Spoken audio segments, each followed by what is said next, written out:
The head of the yeshiva had a daughter who was modest and virtuous.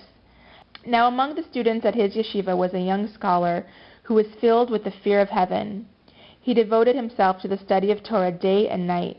He even awoke at midnight to continue his studies. The head of the yeshiva realized that this young man, who came from a fine family, would make an ideal son-in-law.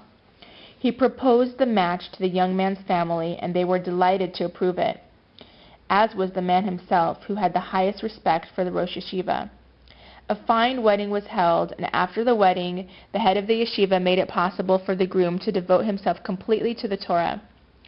So it was in that time the young man became a master of the Torah and achieved a very high level of holiness.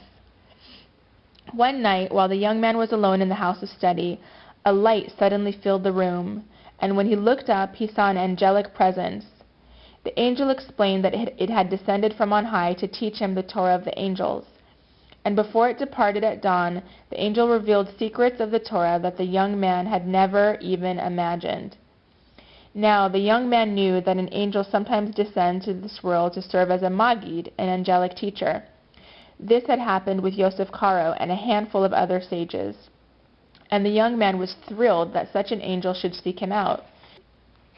At the same time, he was very modest and declared not to reveal such a thing to anyone, not even to his wife or his father-in-law.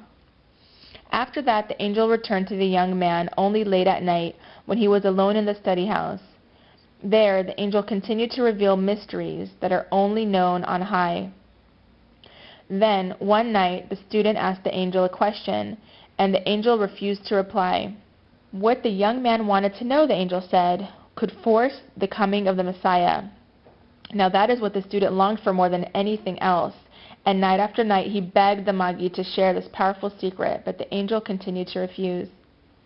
The young man tried every which way he could to extract this secret from the angel, but without success. At last, the angel agreed to reveal it if he would obey one single request. The young man was ready to do anything, until he learned that the angel wanted him to commit a sin. The young man was thrown into great confusion. He struggled with himself and told the angel that he would have to think about the matter. In the following days he continued to resist the sin, but at the same time his longing to know the great secret grew even greater. At last he confided his situation to his wife, who could barely believe that her husband had told her, and was appalled by the sin the angel had called him to commit. She in turn went to her father and asked for his help. He was shocked at what she had told him and saw that his son-in-law was in great danger. He went to see the young man at once and told him that he knew the secret. Then the Rosh Yeshiva explained that there are two kinds of angels, those from the side of holiness and those from the Sitra Achra, the other side. How could they be distinguished? By the appearance of the name of God on their foreheads. For God's name was written on the forehead of every kind of angel. But in the case of the angels from the side of holiness, the name burns like a white flame, while on the angels from the other side it is inscribed in a black flame. He asked the young man which kind of angel it was, but the young man was not certain, for he had not dared to look at the angel's face. Then the Rosh Yeshiva told his son-in-law that the next time the angel came to him, he must find out the truth at once, and if it was an evil angel who had approached him, and surely it must be, for what other kind of angel would call him to commit a sin, he was in grave danger. He gave the young man a small round mirror and told him to be sure to keep it with him at all times. And should he discover that it was indeed an evil angel, he must hold up the mirror before the angel at once. Now the next time the angel came to visit him, the young man looked carefully at his forehead and saw that the name of God did glow darkly there, confirming that he had been led astray by an evil angel.